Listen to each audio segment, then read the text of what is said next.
ಜೈ ಭೀಮ್. ಕೊಪ್ಪಳದ ಸಾಹಿತ್ಯ ವಲಯದಲ್ಲಿ ಇಂದು ಹೊಸ ಸಂಚಲನ ಮೂಡಿದೆ.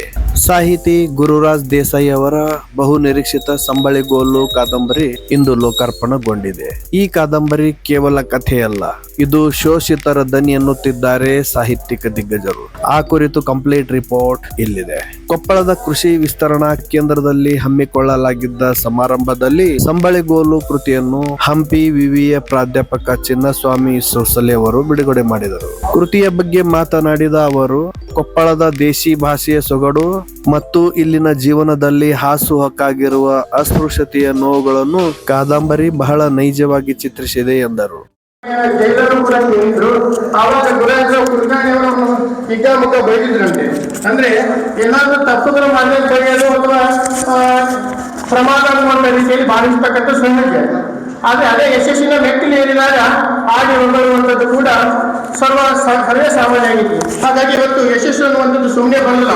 ಸ್ವಾಮಿ ವಿವೇಕಾನಂದರು ಮಾತಾಡ್ತಾರೆ, ಕಣ್ಣೀರು ಹಾಕಬೇಕು, ಕಷ್ಟಗಳನ್ನು ಎದುರಿಸಬೇಕು, ನೋವುಗಳನ್ನು ಸಹಿಸಿಕೊಳ್ಳಬೇಕು, ಮನಸ್ಸಿಗೆ ಗಾಯಗಳಾಗಬೇಕು, ಮಾತುಗಳಿಗೆ ಹೃದಯ ಚೂರಾಗಬೇಕು, ಸಂಬಂಧಗಳನ್ನು ಕಳೆದುಕೊಳ್ಳಬೇಕು, ಏಟುಗಳನ್ನು ತಿನ್ನಬೇಕು, ಪಾಠಗಳನ್ನು ಕಲಿಯಬೇಕು. ಆಗ ಅನುಭವದ ಪಾಠಗಳನ್ನು ತಿಳಿದುಕೊಳ್ಳಲಿಕ್ಕೆ ಸಾಧ್ಯ ಅನ್ನುವಂತ ವಿಚಾರ ಶ್ರೀಯುತ ಗುರುರಾಜ್ ದೇಸಾಯಿ ಅವರಿಗೆ ಅಕ್ಷರಶಃ ಅನ್ವಯಿಸ್ತಾ ಇದೆ ಅನ್ನುವಂತ ಮಾತನ್ನು ಹೇಳ್ತಾ ಇದೀಗ ಸನ್ಮಾನ.